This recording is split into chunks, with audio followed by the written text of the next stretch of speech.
موقع پر پہنچ جاتے ہیں, فوری طور پر علاقے کی ناکہ بندی کر دی جاتی ہے. جس طرح کوئی بھی وقوع ہونے کے بعد پولیس کرتی ہے, ٹھیک اسی طرح سے تمام ناکہ بندی کر دی جاتی ہے اور کہا جاتا ہے کہ ملزمان کو گرفتار کیا جائے. لیکن یہ لمحہ فکریہ ہے.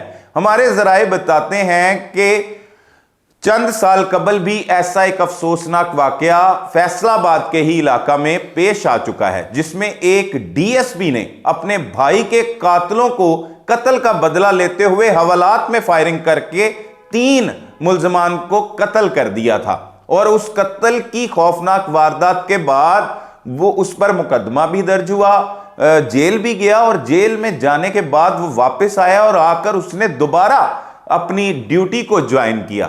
اور پھر جب اس کی ریٹائرمنٹ کا وقت آیا تو پھر وہ ریٹائرڈ ہو کر وہاں سے نکلا. تو یہ پہلے ایک مثالیں ہیں جو مثالیں دی جاتی ہیں کہ اس طرح کا واقعہ کوئی پہلا نہیں ہوا فیصل آباد میں, اس سے قبل بھی اس طرح کے واقعات وہاں پر ہوتے ہیں. اور فیصل آباد کے لوگوں کی جب دشمنی شروع ہوتی ہے تو خاص طور پر وہ کئی نسلوں تک جا پہنچتی ہے, جس طرح سے یہ خوفناک دشمنی. اور اس کے پیچھے بڑی ہی شرمناک وجوہات ہیں, کوئی اتنی بڑی وجوہات نہیں ہے کہ جسے لے کر قتل و غارت گیری کا اس طرح سے بازار گرم کیا جائے. یہ ایک ٹیوبل جو علاقے میں ٹیوبل لگانا تھا اس کے تنازع پر یہ جھگڑا شروع ہوا.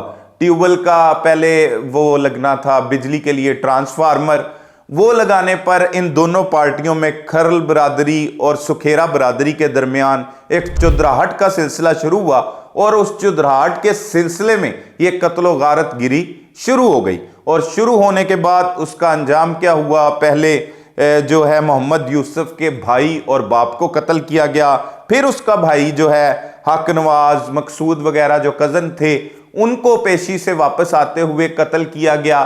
یہ مدعی مقدمہ تھے, اپنے قتلوں کی پیروی کر رہے تھے, اور پیروی کرتے ہوئے انہیں جو ہے وہ گھات لگائے ہوئے انہی ملزمان بلال, عثمان, ناصر, آصف اور ان کے دیگر عمران وغیرہ جو بھائی ہیں جو گرفتار نہیں ہو سکے تھے اس مقدمے میں اور حوالات میں موجود نہیں تھے, اگر وہ بھی حوالات میں موجود ہوتے تھے ان کو بھی اسی طرح ٹارگٹ کر دیا جانا تھا. اب یہ 3 افراد کو قتل کر دیا گیا. لیکن افسوس کی بات یہ ہے کہ پولیس جس کا کوئی بھی ملزم سن کر خوف کھاتا ہے. اگر بات کی جائے تھانوں میں تو سیکیورٹی کا کوئی سسٹم نہیں ہوتا, لیکن پولیس کا ایک روب اور ایک دبدبہ ہوتا ہے کہ تھانے میں اگر کسی کو بھی نقصان پہنچایا تو اس کا انجام بڑا بھیانک ہوگا. لیکن وہ ملزمان نے انجام سوچا ہی نہیں. کیا وہ یہ سمجھ چکے تھے کہ انہیں ریاست جو ہے وہ انصاف فراہم نہیں کر سکتی؟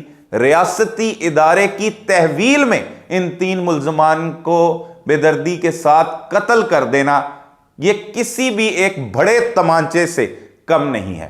بہت ہی افسوسناک صورتحال ہے جو پنجاب کی اس وقت بنتی چلی جا رہی ہے. نئی نئی عمارتیں بنائی جا رہی ہیں, بلڈنگز بنائی جا رہی ہیں, 5 سٹار ہوٹلز کی شکل میں تھانوں کو تبدیل کر دیا گیا, لیکن تھانوں کا نظام جو ہے وہ درست نہیں ہو سکا. اس کا مقدمہ ملزمان پر تو درج ہو گیا, کیا اس تھانے میں موجود ایس ایچ او سے لے کر سنتری تک کے خلاف اس کا مقدمہ درج نہیں ہونا چاہیے؟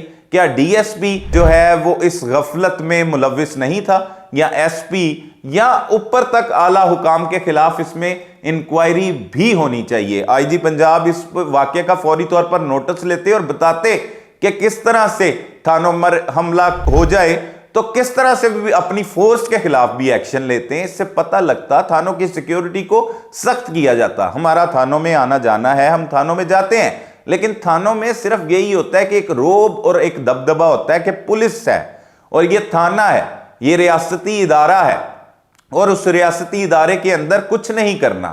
لیکن اتنا نفرت کی آگ بڑھتے بڑھتے ان ملزمان نے جن کا کھرل برادری کے ساتھ تعلق ہے انہوں نے فائرنگ کی اور حوالات میں ہی 3 افراد کو قتل کر دیا, ایک شخص زخمی ہو گیا.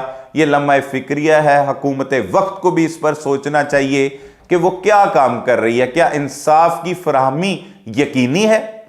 کیا جو ملزمان ہوتے ہیں انہیں بر وقت گرفتار کر لیا جاتا ہے؟ کون سی ایسی وجوہات بنتی ہیں کہ جس پر ملزمان اتنے تیش میں آ جاتے ہیں اور پھر وہ آتے جاتے حوالات تک پہنچ گئے ہیں اور حوالات میں جا کر اپنے مخالفین کو نشانہ بنا رہے ہیں؟ اس سے قبل اگر بات کی جائے تو پیشیوں کے دوران تو متعدد افراد کو قتل کر دیا جاتا ہے. اسی قتلوں کے پیچھے جائیں تو وہ پیشی سے واپس آ رہے تھے, انہیں قتل کر دیا گیا. عدالتوں کے ہاتھوں میں بھی پنجاب کے مختلف علاقوں میں لاہور سمیت قتل و غارت گری کا بازار عرصہ دراز سے گرم ہے کہ ہاتھوں میں بے دردی کے ساتھ مخالفین کو قتل کر دیا جاتا ہے. لیکن تھانہ بچ گیا تھا, تھانے کا ایک خوف تھا.